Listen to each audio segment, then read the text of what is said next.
네, 우리 양옆에 있는 분들과 인사 나누겠습니다. 우리 하이파이브 하면서 인사 나누겠습니다. 우리 하이파이브 때 마르페라고 한번 해볼까요? 네, 마르페 한번 하면서 하이파이브 하겠습니다. 주변에 있는 뒤에 앞뒤에 있는 분들하고도 양옆에 있는 분들하고도 마르페. 네. 네, 여러분도 알다시피 마르페는 우리 히브리어로 건강, 회복, 치유를 뜻합니다. 네, 건강하시라고요, 다들. 네, 건강하시라고 축복하는 겁니다. 네, 오늘 우리 건강교회 네 번째 시리즈 네 번째 말씀이고요. 제자를 낳는 교회입니다. 제자를 낳는 교회. 네, 성공의 사제이자 부주교인 그레이엄 크레이는 교회는 무엇을 하든 그 소명의 핵심은 제자를 삼는 공동체이어야 한다라고 말했습니다. 그러니까 교회는 제자를 만드는 공동체이어야 하고 또 제자들의 모임이 교회라는 뜻이죠. 여러분, 교회는 단순한 종교기관이 아닙니다. 물론 세상은 우리를 종교기관으로 분류하지만 우리는 그렇게 믿지 않습니다. 교회는 하나님 나라를 위해서 협력하는 제자들의 역동적인 몸입니다. 제가 얼마 전 다녀온 제4차 이 로잔 대회에서 향후 50년의 기독교가 나아갈 이 방향에 대해서 같이 논의를 했어요. 가장 중요한 쟁점이 뭐였냐면요. 그중 하나가 바로 제자도였습니다.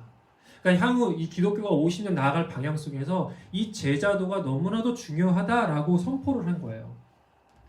기독교는, 교회는, 우리는 반드시 그리스도의 제자가 되어야 하고 또 동시에 그리스도의 제자를 키우고 낳는 데 최선을 다해야 한다는 겁니다. 그 우리 기독교의 사명이라는 거예요. 그것이. 이것이 기독교 위기 시대 가운데 가장 절박하고 위급한 과업이 아닌가, 모두 다 공감하고 있는 내용인 거죠. 그렇게 모든 민족과 나라를 제자로 삼아서 그리스도인과 또 교회가 세상에 많아질수록 이 하나님의 나라가 이 땅 가운데 임할 것이다 라고 믿는 겁니다. 여러분, 교회는 단지 종교적 서비스를 제공하고 소비하는 장소가 아닙니다. 여러분, 교회는 어떤 행사장이 아니에요. 공연장이 아닙니다. 관람하러 오는 거 아닙니다. 그렇지 않습니까? 나 오늘 예배 드렸으니까 나 할 일 다 했다. 참 잘했어요. 스티커 한 장 받고서 뿌듯한 마음으로 집에 돌아가는 어떤 종교적 서비스를 제공하는 것이 아니라는 거예요. 내 할 의무를 다했다 하고 끝내는 데가 아니라는 겁니다. 교회는요, 그리스도의 제자가 되기 위해 와야 되고요. 또 그것을 위해서 나 자신을 드리는 곳입니다. 그래서 영적인 공급을 받고 또 훈련을 하고 성장을 하고 그리스도의 장성한 분량까지 함께 자라가기 위해서 십자가를 지기로 결단하고 세상 가운데 파송받는 곳이 어디라고요? 교회입니다. 그리고 그리스도의 제자가 된다는 것은요, 어떤 의미일까요? 예수님의 삶을 실천한다라는 의미가 있습니다. 예수님의 삶을 실천한다. 예수님을 닮기 위해서 나를 부인하고 예수님께서 가신 그 길을 어떠한 대가지불을 치르더라도 그 길을 간다라는 것입니다. 그것이 제자의 삶이죠. 그리고 그것이 그리스도인의 삶입니다. 우리가 참 그리스도인과 제자를 구분하는 경우가 있어요. 그러니까 그리스도인이 있고 제자가 또 따로 있다라고 구별을 합니다. 그런데 그것을 구별할 때 우리의 수준은 낮아집니다. 여러분, 그리스도인이라는 용어 자체가요, 바로 그리스도의 도를 목숨 걸고 따라가는 사람들이라는 정의예요. 근데 그게 제자 아닙니까? 그러니까 제자와 그리스도인이 분류되지 않는데 우리가 자꾸 분류하고 구별하려고 한다는 거예요. 그런데 많은 그리스도인들이 이것을 구별하면서 나는 적당하게 신앙생활 하고 싶다. 주일에 교회만 가면 됐지. 뭘 더 요구하는가. 주일에 교회 나가는 것조차도 힘든데 더 이상 나에게 종교를 강요하지 않았으면 좋겠다. 헌신이나 성리 같은 거 믿음 좋은 사람이나 하고 제자의 부르심이 있는, 특별한 부르심이 있는 사람들이나 하는 것이고, 나는 평범한 크리스찬으로 살고 싶어. 내 삶 살기도 바쁘고 힘들어 라고 많이들 얘기합니다. 많은 그리스도인들이 그렇게 얘기를 해요. 그런데 어떻게 우리가 예수님의 삶과 도를 생명을 걸고 따르는 그리스도인이라 말할 수 있겠습니까? 자신을 부인하고 나를 따르라 라고 예수님께서 말씀하셨는데, 예수님의 그 부르심을 부인하고 오히려 나 자신의 길을 따라가는 그리스도인들이 이 세상에 점점 많아지고 있다는 것이 안타까운 현실입니다. 이건 통계 자료에서도 발표하고 있어요. 작년에 목회 데이터 연구소라는 기독교 리서치 기관이 있는데요. 조사를 했어요. 교회를 출석하는 성인 개신교인 1000명을 대상으로 조사를 했는데 예배 외에 다른 교회 모임이나 훈련에 참석하지 않거나 또는 성경 읽기와 기도를 거의 하지 않는 소위 말하는 이게 명목상 그리스도인, 그러니까 이름만 그리스도인이라고 하는 사람들이 40%가 나왔습니다. 40%. 그러니까 교회를 나오는 개신교인들 중에서 그러니까 절반 가까이가 40%가 그러니까 성경을 읽지 않는다는 거예요. 기도하지 않는다는 거예요. 예배만 드렸으면 됐다라고 생각을 한다라는 겁니다. 그런 사고 방식을 가지고 예배를 나오고 신앙생활을 하고 있다라는 것이죠. 주일 예배를 매주 참석하는 비율도 절반이 되지 않는다고 합니다. 내 삶에 어떠한 그리스도를 따라가려는 헌신과 열정이 없는 그리스도인이 지금 이 시대에 교회를 다니는 사람 중에 굉장히 많다라는 것이 우리가 직면하고 있는 교회의 현실입니다. 우리 여기 목사님도 계신데요. 목회자가 짊어지고 있는 또한 현실입니다. 저는 이 통계의 이 비율이 교회를 갈수록 명목상 그리스도인들이 점점 많아진다고 생각해요. 비율이 높다고 생각합니다. 왜냐하면 묻어갈 수 있거든요. 교회 크기에 묻어갈 수 있고 그러니까 내가 그 크기에 내 신앙이 비례한다고 생각하는 경우도 많이 있습니다. 큰 교회 다닌다고 내 믿음도 내 헌신도 크다고 결코 장담할 수 없습니다. 가장 중요한 것은요, 교회가 크든 작든 한 명의 제자를 길러낼 수 있느냐에 달려있다는 겁니다. 교회가 지금의 교회가 정말 한 명의 제자를 키워내는데 최선을 다하는가, 우리가 스스로 계속 교회 안에 물어봐야 하는 질문이라고 생각합니다. 혹여나 우리가 믿음과 신앙의 질적인 성장이나 영적 성장보다 양적 성장, 숫자에 목을 메고 있는 건 아닌가. 교인들에게 십자가와 헌신, 자기 부인과 같은 불편한 진리보다, 불편하잖아요, 그런 얘기 들으면. 그런 것보다 복과 성공을 위한 기복주의적인 말씀을 전하고 있는 것은 아닌가, 교회가. 세상의 빛과 소금으로 살아가도록 성도를 훈련시키고 또 세상에 파송하기보다 이 교회 유지를 위한 헌신과 섬김만을 강조해온 것은 아닌가, 교회가. 교회가, 목회자가, 성도들이 함께 반성하면서 우리가 새로워져야 한다라고 믿습니다. 여러분, 우리는요, 어떤 교회를 꿈꾸고 또 어떤 교회가 정말 건강한 교회라고 생각하십니까?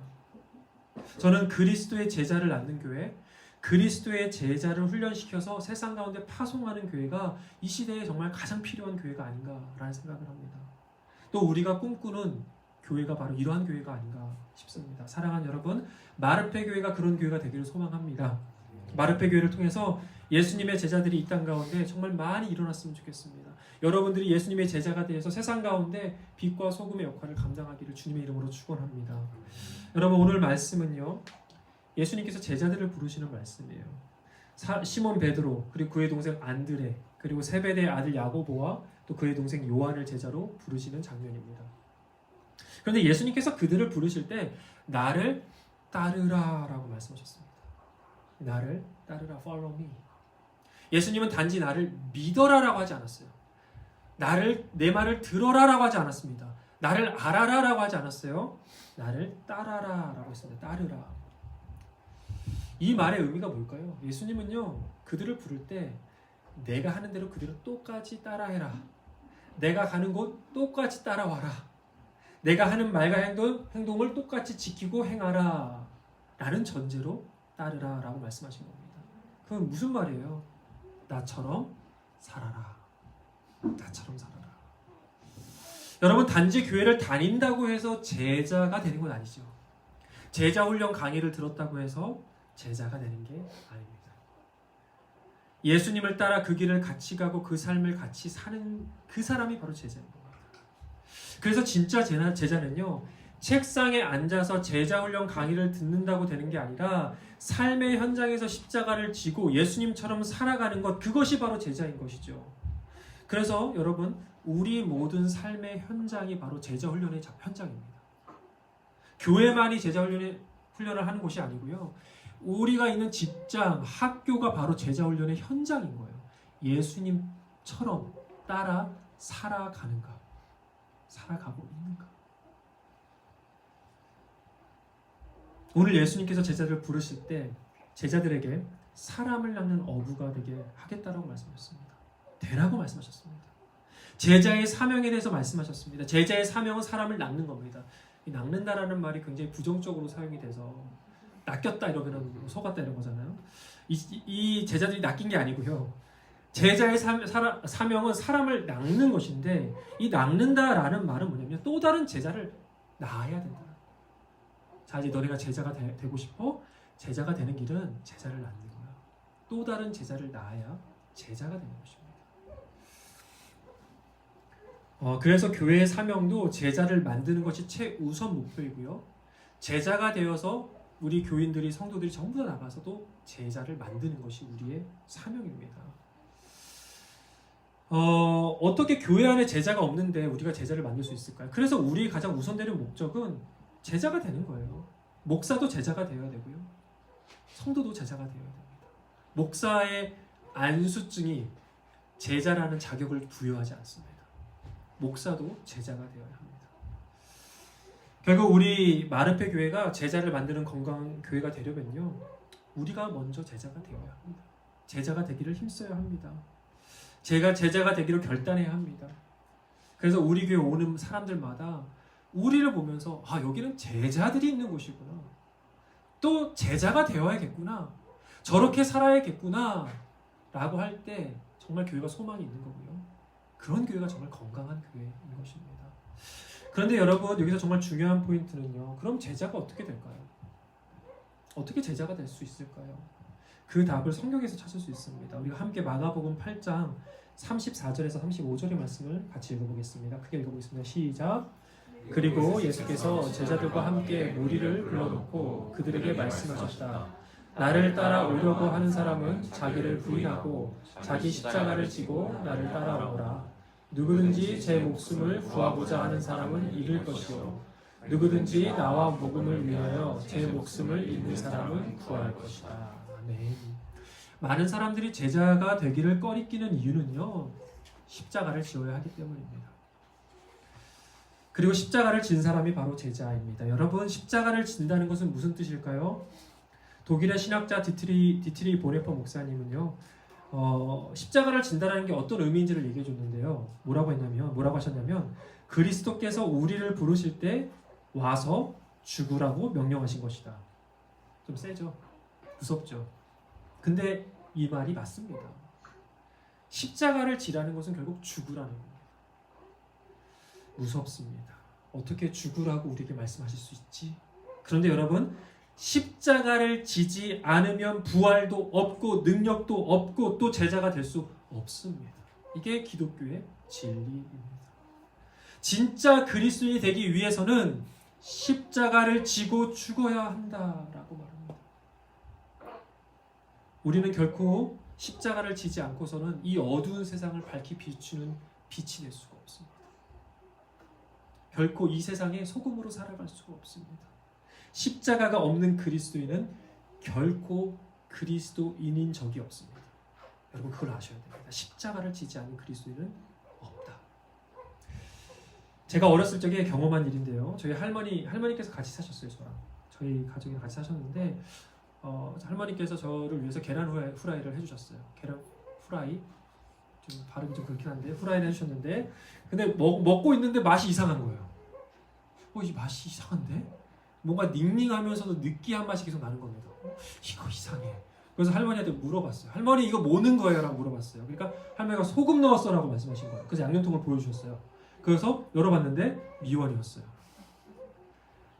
아니, 똑같이 하얀색이고 소금이랑 비슷하게 생겼지만 결코 소금은 아닌 겁니다. 결코 소금은 아닌 거예요. 그런데 나중에 돼서 저희 할머니가 또 설탕이 든 달콤한 후라이를 해주셨거든요. 아니, 소금이랑 비슷하게 생겼지만 결코 소금은 아닌 겁니다. 여러분, 아무리 겉으로 소금으로 보여도, 아무리 소금이라 주장해도 비슷해 보여도 진짜 소금이 아니면 짜게 할 수 없다니까요. 진짜 그리스도인이 아니면 십자가를 진 진짜 그리스도인이 아니면 세상의 빛과 소금 못합니다. 그 진짜를 가르는 여부는 십자가에 있습니다. 교회를 다닌다고 해서 그것이 우리를 그리스도인이라고 말해주지 않습니다. 성경을 보면 예수님을 따랐던 무리들이 있습니다. 그들은 모두가 제자가 되지 않았어요. 왜냐하면 그들은 예수님의 기적과 능력만을 쫓았기 때문이에요. 그것만 바라보았기 때문입니다. 내가 배부르고 내 병이 낫고 내 문제만 해결되기만을 기대했어요. 또 바랬습니다. 그러나 예수님께서 십자가에 달리실 때 그 무리 다 도망갔습니다. 예수님의 제자들도 마찬가지였죠. 진짜 제자가 아니었던 것이죠. 여러분, 제자가 십자가를 질 수 있는 게 아닙니다. 십자가를 짊어진 자들이 바로 제자인 것입니다. 여러분, 저와 여러분이 정말 참된 제자로 이 땅에서 빛과 소금의 역할을 감당하려면요, 우리는 기꺼이 십자가를 질 수 있어야 됩니다. 이거는 누가 져줄 수 있는 게 아닙니다. 우리의 사명이고 우리가 반드시 가야 할 길임을 믿습니다. 그럼 좀 더 구체적으로 우리가 제자로서 짊어져야 할 십자가는 무엇이 있을까요? 우리가 짊어져야 할 십자가 무엇이 있을까요? 각자가 여러분의 형편과 사항에 맞는 십자가가 분명히 있을 거예요. 기도하시면서 묵상하시면서 분명히 주시는 여러 가지 십자가 있을 것입니다. 그러나 공통적으로 여러 가지로 해석할 수 있지만 공통적으로 성경에서 말하는 십자가는 바로 자기 부인을 얘기합니다. Your wife가 아니고요. 제가 예전에 이런 말 했다가 한번 욕먹은 적 있어갖고 애들한테, 청년들한테 너무 썰렁하다고 자신을 내려놓는 거예요. 내 자아의 죽음을 의미합니다. 더 이상 나를 위해서, 나의 유익을 위해서 내가 주인 되어서 살아가지 않는 거예요. 나를 위해 사는 나는 죽는 거고요. 예수님을 위해 사는 내가 사는 겁니다. 갈라디아서 2장 20절의 말씀을 함께 읽겠습니다. 시작. 나는 그리스도와 함께 십자가에 못 박혔습니다. 이제 살고 있는 것은 내가 아닙니다. 그리스도께서 내 안에서 살고 계십니다. 내가 지금 육신 안에서 살고 있는 삶은 나를 사랑하셔서 나를 위하여 자기 몸을 내어주신 하나님의 아들을 믿는 믿음 안에서 살아가는 것입니다. 아멘. 예수님께서 제자들을 부르실 때 제자들은 자신의 그물을 내려놓고 또 자신의 가족을 떠나서 예수님을 따라갔습니다. 오늘 본문이 보여주고 있지 않습니까? 그것은요, 이제 나를 위해서 살던 나란 존재 버리겠다라는 겁니다. 내려놓겠다라는 거예요. 이제 예수를 위해 살아가는 제자로 살겠다라는 것입니다. 그래서 내 삶의 목표가 바뀌는 거고요. 내 삶의 의미가 바뀌는 것이고 내 삶의 목적과 중심이 다 바뀌는 거예요. 이제 난 나를 위해 물고기 잡는 어부가 아니야. 이제 예수님을 위한 살아남는 어부가 내 정체성이고 내 인생의 목표야. 그렇게 바뀌는 겁니다. 자기 부인인 거예요. 근데 이 말의 뜻이 여러분 오해하지는 마세요. 아, 제자가 되기 위해서 내 생업을 다 버리고 다 신학교 가야 되는, 다 목사가 돼야 되는구나. 절대 그런 말 아닙니다. 다 교회에 와서 살라는 말 아닙니다. 오히려 반대로 제자가 되면요, 세상에 나가야 됩니다. 세상에 빛을 드러내야 되고 예수를 드러내는 삶을 살아야 합니다. 내 삶을 통해서, 내 말을 통해서 예수님을 드러내는 것입니다. 예수의 삶을 살면서 예수를 전하고 예수의 말씀을 따라 행하며 세상에 예수님을 드러내는 삶을 사는 것, 그것이에요. 그래서 내가 무슨 직업인지가 별로 중요하지 않습니다. 내가 누구로 사는가, 내가 무엇을 위해 사는가, 내가 어떤 존재로 사는가가 더 중요해지게 됩니다. 근데 여러분, 분명 내가 제자로 부르심을 받았다고 해서 짠하고 제자가 되는 게 아니죠. 짠하고 제자 되는 게 아닙니다. 예수님의 제자들도 짠하고 제자가 되지 못했어요. 오히려 예수님의 제자도 어떻게 했습니까? 예수님과 함께 살면서 실패도 하고 넘어지기도 하고 서로 싸우기도 하고 그렇게 배우면서 훈련하면서 제자가 되어 갔습니다. 그리고 그 과정이 바로 무슨 과정이에요? 자기 부인의 과정이에요. 십자가를 진다는 건 그런 과정인 겁니다. 나라는 자아를 깎아내는 고통의 과정인 것이죠. 제가 2004년에 대학생 때 YM이라는 선교단체에서 DTS라는 훈련을 했습니다. 거기서 저희 아내를 만났어요. 저희 아내랑 같이 동기이긴 하는데 거기서 교제한 건 아니고요. 졸업하고 안전하게 모두가 다 공식적으로 인정할 때 그럴 때 우리 교제를 했는데 그 대학생 때 이 DTS 훈련에 들어가는데 그 DTS 훈련이 어떤 데냐면 8개월 동안 합숙을 하는 거예요. 같이 자고 먹고 강의 듣고 8개월 동안 같이 사는 겁니다. 54명의 지체들이 같이 대학생들이. 그런데 이 제자훈련학교에서 가장 힘들었던 부분이 뭐였냐면 바로 공동생활이었어요. 같이 사는 겁니다. 이 대학생들끼리 모여 살면 재밌을 것 같죠? 신나죠? 재밌습니다. 신났습니다. 근데 얼마 못 가요. 이게 시간이 지나면 지날수록 싸우기 시작하는 거예요. 힘들기 시작하는 거예요. 그러니까 54명이나 되는 사람들이 그 좁은 또 열악하거든요. 조그만 방에서 8명, 9명씩 들어가서 같이 누워서 자는 겁니다. 침대 없습니다. 그냥 옆에서 따닥따닥 붙어가고 군대처럼 사는 거예요. 정말 처음에는 그래도 이게 뭔가 추억이야, 좋아, 막 이렇게 하다가 시간이 지나면서 폭풍 같은 시간이 계속 몰려오는데 각자의 라이프 스타일이 있어요. 각자 살아온 배경이 있습니다. 천차만별인 사람들이 모여서 하나하나씩 자기 주장을 내려놓기 시작하는 거예요. 자기 삶을 바꾸기 시작하는 겁니다. 내가 이렇게 살아왔지만 저 사람과 함께 살면서 깎여 나가는 겁니다. 사실 결혼도, 여러분 결혼에 대한 환상이 있으실지 모르겠지만 결혼도 자기 부인의 과정입니다. 네, 인정하시? 아멘. 네, 아멘. 나를 깎는 거예요. 저는 되게 어린 나이에 결혼했거든요. 그러니까 만으로 26에 결혼을 했습니다. 26에 결혼했는데 결혼을 했는데 아직도 여전히 제 싱글의 정체성을 가지고 있는 거예요. 친구들이 연락이 왔어요. 야, 풀스방 가자. 그래? 밤에 갈게 라고 말해놓고 아내한테 나 갈게 라고 말했거든요. 어떻게 됐을까요? 네, 완전 집에 갈 뻔했습니다. 그러니까 그렇게 제 자아가 깎이지 않는 거예요. 근데 결혼을 하면서 깎이는 겁니다. 마찬가지로 아내도 깎이는 겁니다. 너무 저런 사람이다 이러면서 깎이는 거죠. 내가 살아왔던 삶이 너무 나를 위한 삶이었구나. 깎이는 겁니다. 여러분, 제자훈련 학교에서 제가 DTS에서 이 공동생활을 하지 않으면 절대 졸업장 주지 않거든요. 공동생활을 하면서 계속 자신을 내려놓는 거예요. 내 것, 내 공간, 내 편함, 내 소유 내려놓는 겁니다. 그런 걸 내려놓지 못하면 제자가 될 수 없기 때문이에요. 예수님께서 말씀하셨죠. 마태복음 8장에 여우도 새도 보금자리가 있지만 나는 인자는 누울 곳이 없다 라고 말씀하셨습니다. 우리는 그 불편함의 자리로 들어가야 합니다. 여러분, 편함이 복이라 생각하지만 불편함이 축복입니다. 우리 목사님이 와 계시는데 우리 목사님이 나중에 소개하시겠지만 다문화 교회를 울산에서 하고 계시는 담임 목사님이세요. 근데 말씀하시더라고요. 모두가 불편함의 자리로 들어가는 공간이고 예배고 또 그리고 공동체라고. 저는 그게 되게 감동적이었어요. 여러분, 제자가 되는 거는요, 불편함의 자리로 들어가는 거예요. 결단하는 겁니다. 자신을 깎고 내려놓으면서 자신을 십자가에 못 박는 훈련을 하는 거예요. 고통스럽지만, 불편하지만, 힘들지만 그것이 내가 짊어져야 할 십자가로 생각하면서 훈련하는 겁니다. 여러분, 교회 생활도 마찬가지예요. 교회에서 봉사하면서 섬김하면서 나랑 너무나도 안 맞는 사람 만납니다. 이상한 사람 만납니다. 저는 제가 여러분에게 이상한 사람이 아니기를 바랍니다. 때론 정말 상처투성이인 사람 만나요. 그럼 어때요? 힘듭니다. 내가 교회까지 와서 이런 사람 상대해야 되나라고 생각해요. 이런 사람 만나야 하나? 내 이 사람 같이 사역을 해야 되나라고 생각합니다. 그래서 힘들어서 정말 교회를 떠나는 사람들도 있습니다. 물론 교회를 떠나는 모든 분들이 다 그런 건 아니지만 다만 여러분, 하나님께서 그러한 사람들을 만나게 하신 이유가 있지 않겠습니까? 우린 그걸 생각해 보는 거예요. 그러한 사람들과 함께 한 공동체로 모이게 하신 이유가 있지 않겠어요? 나도 힘들지만 저 사람도 나 때문에 힘들 거예요. 그걸 생각해야 된다는 거죠. 그래서 가장 먼저는 그 사람, 어떤 사람이든 그 사람을 통해서 나의 부족함을 보는 겁니다. 내가 정말 완전한 사람인가?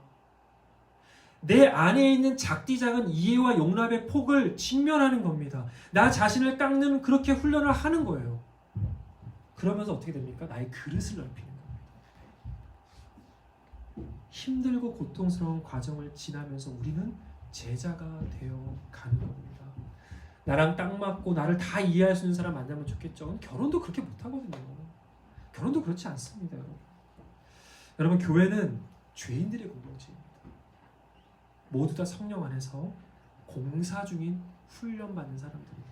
그래서 우리 안에 모난 부분들이 서로에 부딪혀 가면서 교회 안에서 함께 십자가를 지고 자기 부인을 하면서 어떻게 됩니까? 제자가 되어 가는 것입니다. 다만 우리에게 필요한 것은요, 나를 내려놓는 자기 부인 즉 십자가를 지겠다는 결연한 다짐과 인내고 결단입니다. 그것이 우리를 제자되게 해 줍니다. 그리고 그 자기 부인은요, 십자가는요, 반드시 사랑이라는 열매를 맺어야 됩니다.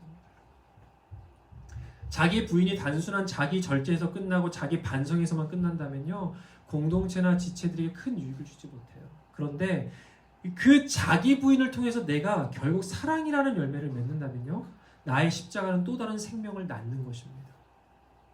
예수님께서 자신의 생명을 내어놓으시고 십자가에 달려 죽으심으로 우리를 향한 사랑을, 하나님의 사랑을 확증하셨습니다. 이와 같이 우리도 우리의 십자가를 통해서 결국 뭐를 담아야 돼요? 사랑을 담아야 됩니다. 요한복음 13장에 예수님께서 내가 너희를 사랑한 것 같이 너희도 서로 사랑하라 라고 말씀하셨습니다. 여러분, 그럼 대체 예수님처럼 사랑한다는 것이 어떤 의미일까요? 예수님처럼 사랑한다는 게 어떤 의미일까요? 노벨 평화상 수상자이자 15살의 가족과 함께 아우슈비츠 수용소에 들어갔다가 홀로 살아남은 유대인 작가 엘리 위젤이라는 사람이 있습니다. 이 엘리 위젤이 자신의 책에서 이렇게 말했는데요. 우리 함께 읽어보겠습니다. 시작. 사랑의 반대는 미움이 아니라 무관심이다. 현대사회를 황폐하게 만드는 최고의 악은 무관심이다. 여러분, 지금 우리가 살아가는 세상 어떻습니까? 옆집에, 길가에 누가 죽어가도 내일이 아니면 관심을 갖지 않습니다. 누군가 아픔과 슬픔 가운데 있어도 내 일이 아니면 대수롭지 않게 여깁니다. 그것은 참 안타깝지만 교회 안에서도 마찬가지입니다. 한 몸인 지체가 어떤 힘든 일이 있는지, 어떤 어려움이 있는지 그 관심보다 내가 내일 해야 할 프로젝트가 더 관심이 갑니다. 지체의 절실한 필요보다 내 즐거움을 위한 필요에 더 관심을 갖습니다. 이런 모습 속에서 대체 어떻게 교회가 예수를 따라가는 제자 공동체가 될 수 있을까요? 여러분, 예수님은 어떠셨을까요? 오늘 있다가 내일 아궁이에 들어갈 들풀도 하나님께서 살피시고 돌보시는데 하물며 너희일까 보냐. 사랑하는 자녀인 우리를 하나님이 어떻게 돌보십니까? 24시간 졸지도 주무시지도 않으면서 우리를 돌보시고 사랑하시고 그렇게 케어하시고 지켜주시잖아요. 사랑하는 자녀 우리에게 얼마나 큰 관심이 있으십니까? 그래서 예수님의 사랑으로 우리가 사랑한다라는 것은 무엇일까요? 가장 먼저는 관심이에요. 관심입니다. 이 무관심의 사회 속에서 교회 안에서 먼저 관심을 갖기 시작하는 겁니다. 관심에서 끝나지 않습니다. 돌보아 주는 거예요. 오지랖이 아닙니다, 여러분. 서로에게 관심을 쏟아야 돼요. 쏟아야 됩니다. 서로 안부도 묻고 만나고 이야기하고 전화도 하고 기도도 해주고 내가 도와줄 수 있는 것이 있다면 최선을 다해서 도와주는 것, 그것이 관심과 돌봄의 사랑입니다. 이것이 예수님께서 우리에게 행하셨던 사랑이고요. 이것이 예수님께서 우리에게 행하라고 했던 사랑입니다. 나를 위해 쓰던 시간과 에너지 떼어서 나누고 내가 가진 소유를 떼어 나누고 내가 가진 삶의 일부를 떼어 나눌 때 여러분, 이것이 성만찬의 적용 아닙니까? 여러분, 예수의 사랑이 나타납니다. 십자가를 진 참된 제자 공동체가 바로 이러한 사랑의 공동체입니다. 요한복음 13장 35절에 예수님께서 말씀하셨습니다. 우리 함께 읽겠습니다. 시작. 너희가 서로 사랑하면 모든 사람이 그로써 너희가 내 제자인 줄을 알게 될 것이다. 우리가 서로 사랑하며 예수님처럼 사랑하면 사람들이 예수님의 제자이구나 라고 알게 될 것이다. 관심과 돌봄, 그것이 우리가 행해야 될 것입니다. 제자는 사랑하는 자이고 또한 섬기는 자입니다. 예수님께서는 섬김을 받으러 오신 것이 아니라 섬기러 왔다라고 말씀하셨죠. 그래서 우리는 제자이기 때문에 기쁘게 기꺼이 서로를 돌보고 섬기는 것입니다. 제가 지난주에 넌지시 막 농담처럼 얘기했는데 우리 예배 시작 전에 우리 교회는 참 멋진 교회다. 모두가 하나씩 하나 이상씩 섬기고 있는 교회다 막 이러거든요. 다 웃더라고요. 아마 어그리해서 웃으신 거겠죠, 그렇죠? 우리 모두가 하나씩 최소 하나씩은 섬기고 있는 교회예요. 물론 일손이 부족한 것도 있지만 각자가 한 가지씩 섬기면서 공동체를 섬기고 또 우리 지체들을 섬기고 있습니다. 얼마나 아름답습니까? 빌립보서 2장 말씀처럼 우리가 예수의 마음으로 서로에게 관심을 가지고 서로의 일을 돌보아주며 그렇게 사랑의 섬김으로 함께 제자가 되어갈 수 있습니다. 우리 교회로 오는 모든 사람들마다 우리의 돌봄과 관심을 통해서 진짜 예수님의 제자가 될 수 있기를 주님의 이름으로 축원합니다. 그런데 사실 이 십자가를 지고 예수님을 따른다는 건요, 우리의 결단과 우리의 다짐만으로는 사실 좀 불충분합니다. 어려워요. 힘들어요. 이런 얘기 들으면 어떻습니까? 야, 진짜 나는 안 갔으면 좋겠다. 너무 힘들겠다. 이런 생각이 들죠. 우리가 어떤 능력과 지혜가 있어서 이 무거운 십자가를 지겠습니까? 우리는 연약하고 부족합니다. 그래서 예수님께서 우리에게 성령 하나님을 보내주셨습니다. 여러분, 결국 제자가 되는 것은요, 성령의 능력을 의지하는 겁니다. 내가 잘할 수 있어. 내가 다 할 수 있어. 내가 할 수 있어 라고 말할 때 제자가 아니다. 그건 제자가 아닙니다. 나에게 성령님이 필요해요. 성령님을 의지해야 돼. 성령님 나와 함께 해주십시오. 사도행전 1장 8절의 말씀 함께 읽겠습니다. 시작. 그러나 성령이 내리시면 너희는 능력을 받고 예루살렘과 온 유대와 사마리아에서 그리고 마침내 땅 끝에까지 이르러 내 증인이 될 것이다. 아멘. 성령을 의지하며 성령의 능력으로 우리는 제자의 삶을 살아갈 수 있습니다. 자기 부인의 삶, 십자가를 질 그 담대함과 용기는 성령님께서 우리에게 주시는 것입니다. 그래서 성령님 의지할 때 우리는 넘치는 섬김과 사랑의 열매를 맺을 수 있습니다. 여러분, 성령의 능력 없이 예수님을 따르려고 하면 어떻게 되는지 아세요? 얼마 가지 못합니다. 얼마 가지 못해서 짜증과 분노가 올라옵니다. 그리고 번아웃이 됩니다. 내 육신의 원함과 반대되는 삶이기 때문이에요. 그 지치는 거예요. 제가 그동안 사역을 하면서 섬기다가 지치는 분들을 상담하는 경우가 자주 있었어요.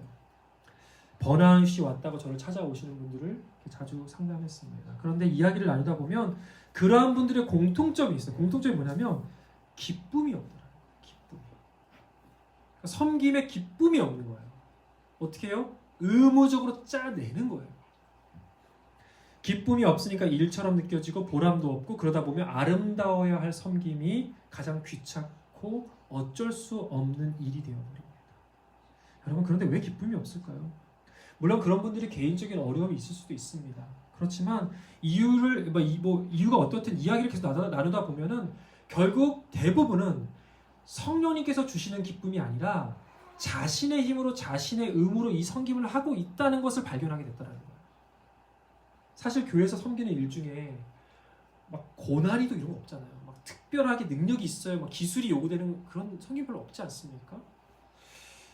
대부분 다 내 시간과 내 에너지를 그냥 드리는 거예요. 그런데 성령으로부터 오는 기쁨과 감사가 공급되지 않으면 어떤 일을 맡아도 그 세상 어떤 일보다 어렵고 힘듭니다. 진짜로 그래요. 아니, 이상하게 이게 진짜 별거 안 돼. 세상 나가서 정말 손가락 까딱해도 되는 건데 그냥 기쁨이 없고 내 안에 성령이 주시는 감사가 없으면 다 너무 힘든 거예요. 그래서 여러분, 우리는 성령을 의지해야 돼요. 가장 먼저 성령을 의지해야 우리가 십자가를 질 수 있고 사람들에게 관심이 생기고 또 우리가 충분히 기쁨으로 섬길 수 있는 것입니다. 여러분, 성령이 우리 안에 일하기 시작하실 때 성령님께서 우리에게 사랑을 주시고요, 기쁨을 주시고 평안을 주시고 인내를 주시고 친절과 선함과 신실함과 온유함과 절제를 우리에게 가득 부어주십니다. 성령님께서 우리와 함께 하실 때 우리는 그 어떤 섬김과 헌신도 능히 기쁘게 감당할 수 있습니다. 그래서 결론은요, 우리가 정말 성령을 의지하고 있는가? 성령님을 구하고 있는가? 우리의 일상의 기도, 일상의 큐티, 일상의 성령님과의 친밀함이 있는가를 우리 스스로 물어봐야 돼요. 내가 제자가 되기 위해서 우리가 스스로 물어봐야 됩니다. 여러분, 저는 여러분이 성령을 의지하며 살아가시기를 축복합니다. 성령을 통해서 그 넘치는 기쁨과 능력을 삶에서 깊이 경험하면서 감사함으로 어떤 일도 섬기고 헌신할 수 있는 십자가를 질 수 있는 주님의 제자들 될 수 있기를 주님의 이름으로 축복합니다. 끝으로 우리가 제자로 살아갈 이유가 어디에 있는가? 왜 내가 제자로 살아가야 하는가? 왜 내가 제자를 낳는 그리스도인 교회가 되어야 하는가? 이유가 있어야죠. 여러분, 왜 우리가 그래야 됩니까? 왜 그래야 돼요? 왜 우리 십자가 져야 됩니까? 라고 예수님께 물어봐야 되는 거예요. 하나님께 물어봐야 됩니다. 그렇게 그 힘든 십자가 내가 왜 져야 됩니까? 우리 안에 이유가 있어야 되는 거예요. 그 이유는요, 무엇보다 우리가 받은 가장 큰 은혜가 그것이기 때문입니다. 재밌죠? 내가 왜 이 힘든 걸 져야 됩니까? 라고 하는데 예수님은 우리에게 그것이 너에게 가장 큰 은혜야 라고 말씀하십니다. 예수님은 그 많고 많은 사람들 중에 제자 12명을 선택했습니다. 더 잘나고 더 뛰어나고 더 잘생기고 더 순종적인 사람들 없었을까요? 있었을까요? 있었을 거예요. 있었을 거예요. 오늘 본문에서도 그 많고 많은 어부 중에서 베드로와 안드레, 야고보와 요한을 선택하셨습니다. 그것은 전적으로 누구의 선택? 예수님의 선택이었어요. 일반적으로 예수님 시대 당시에는요, 제자가 스승을 찾아갑니다. 스승님 저 배우고 싶습니다. 집에 찾아가서 부탁을 합니다. 걷어주면은 뭐 받는 거고. 근데 항상 제자가 스승을 찾아가요. 그리고 가르침을 받습니다. 그런데 반대로 예수님은 자신의 제자를 선택하셨습니다. 여러분, 동일하게 예수님께서 우리를 선택하셨습니다. 당신의 자녀로 택하셨고, 당신의 제자로 택하셨고, 당신의 일꾼으로 택하셨고, 진리의 수호자로 우리를 택하셨습니다. 우리가 뭐가 대단해서요? 뭐가 잘나서요? 뭐가 잘생겨서요? 뭐가 말을 잘 들어서요? 뭐가 뛰어나서요? 없습니다. 이렇게 연약하고 부족하고 잘난 것 없는 사람을 택하셔서 하나님의 나라를 전하는 제자로 부르신 것, 예수님의 모든 권세와 능력을 받아서 생명을 살리고 제자를 낳는 그 하나님의 사역에 우리를 초청하신 것, 주님과 함께 주님의 뜻을 이루는 거룩한 도구로 우리를 선택하신 것, 여러분, 그것은 너무나도 큰 은혜요, 감사의 제목이요, 우리에게 주신 주님의 큰 특권입니다. 그래서 제자를 낳는 교회는요, 그 은혜의 감사함이 넘치는 교회입니다. 내가 그분의 제자가 된 것에 감사하고요, 내가 또 다른 제자를 낳는 영적 아버지로, 영적 어머니로 부르심을 받은 그 은혜 안에 감사하며 사는 거예요. 여러분, 사랑하는 여러분, 예수님께서 우리를 그리스도인으로 부르신 그 시점에 이미 우리는 제자로 부르심을 받았습니다. 여러분, 제자는 자신의 십자가를 지고 예수의 삶은 예수의 말씀을, 예수의 길을 따라가는 것입니다.